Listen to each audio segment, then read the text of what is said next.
Hello. I'm just having lunch by the canal at Klong Bang Luang.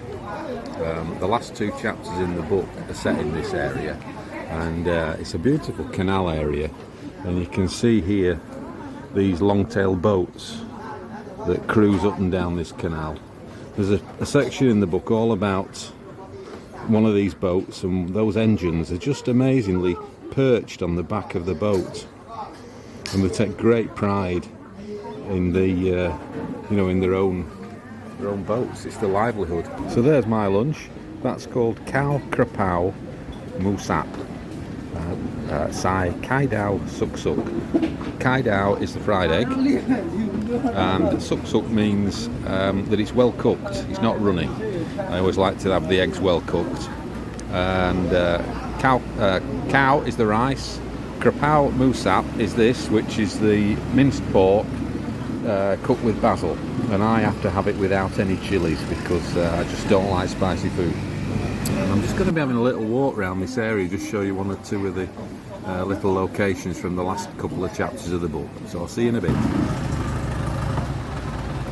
So this is the Klong Bang Luang area to the west of the river in Bangkok. Between the river and the inner ring road, Ratchapruk Road, which is mentioned a lot in the book, there's a long-tail boat going past, and we've only about 5 minutes walk from here. It's a beautiful place to live. The area's full of craft shops and art galleries and coffee shops, restaurants. It's just a really nice place to live. There's a lot of tourists come in and enjoy the area. Look, there's a lovely one boat going past there. The temple you can see behind me is called Wat Kampang Bangchak, and it's under renovation at the moment.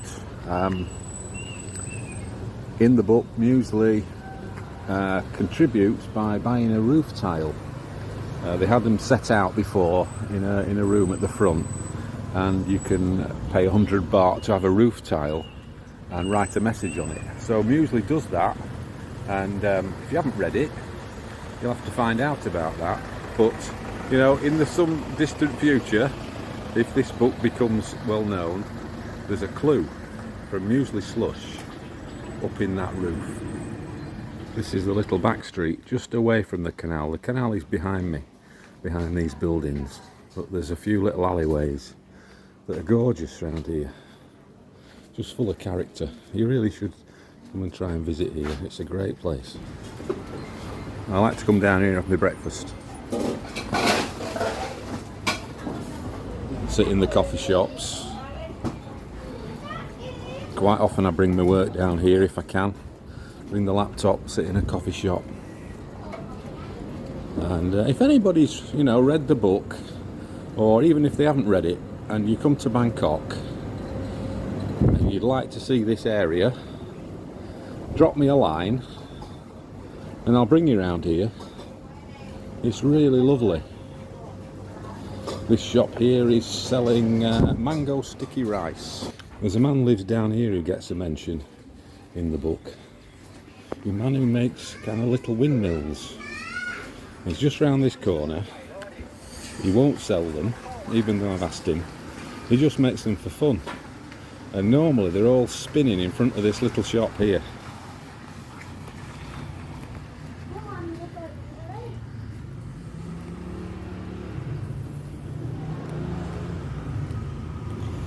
That was the guy sitting in the back. I didn't want to disturb him, but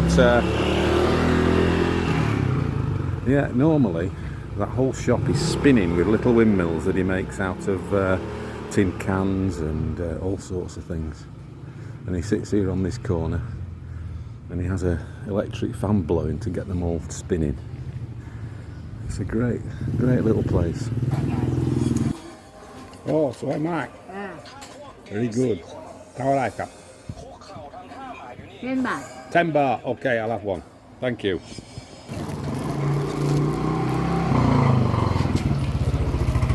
This little alleyway is actually very, very busy.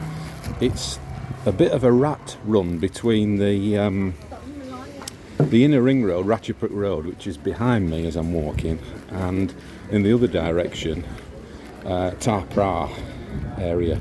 and so it's a real good shortcut for motorcyclists, and they use it a lot. So this bridge, which you might have seen in other photographs, in the book I call it the Bridge Perilous. I mean, I've seen quite a few people come to grief on here. The motorbikes go up this very, very steep slope here, and you've got to stop, take a big run at it. It's probably a 45-degree angle, both sides. And that's the view, that's where we are, that's the Klong Bang Luang. And of course, people stop here to take selfies, and they're in quite a lot of danger there, because in a minute there'll be a motorbike appear from down there, and he'll shoot up this slope and anchor on at the top. So yeah, as I've said, I've seen 2 or 3 people try and get up this slope on motorbikes and not make it. You've got to really go for it.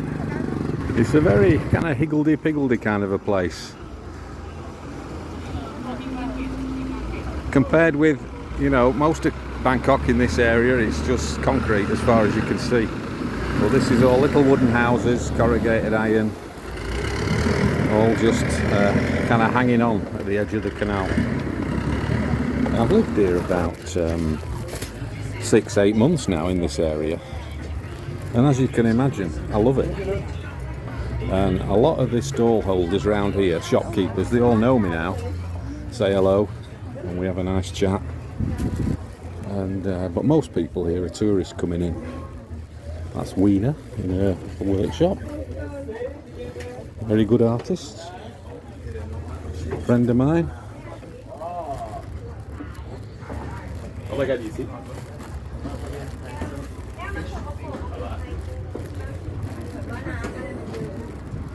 There's a guy there sharpening his propeller up. There's loads in the book about propellers. I don't know why, it just kind of kept cropping up as I was writing it. So these are the long tails, you know, stick out the end of the boat. And there's the propeller, and they've both been sharpening these. I suppose they get a lot of damage. I don't know what they're made of, I suppose. I mean, they only look like kind of aluminium, really.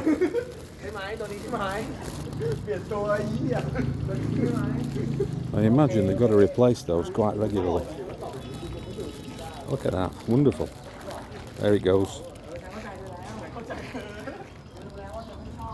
Fantastic. Fish food.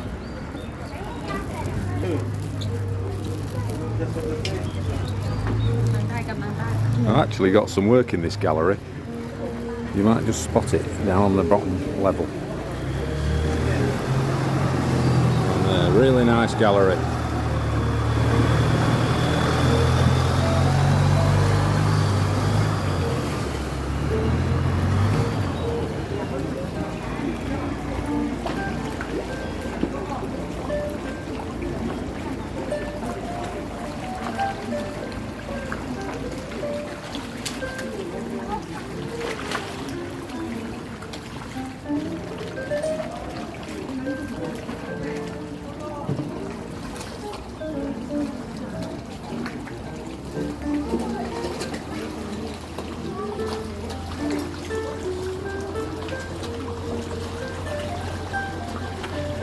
Simple pleasures.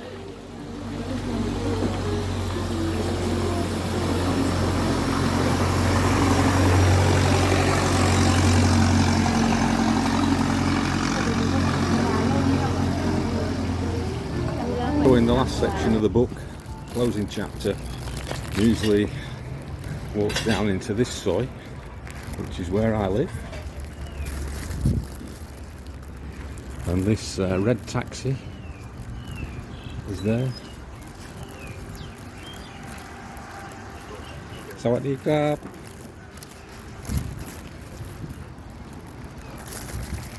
And he heads off into the sunset down this site.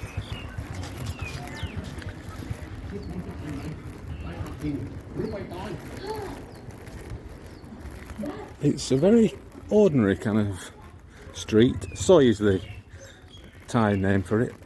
It's a small community street full of people who've lived here all their lives, and most of them are selling some kind of food at night. This place is very, very busy early morning and in the evening. Most of the day it's fairly quiet because it's too hot, but it's a really pleasant place to live. You know, you're right in the heart of Bangkok, in between, you know, very busy concrete streets and traffic jams, of course. But down here, it's kind of a bit of a sleepy world, really. And life goes on.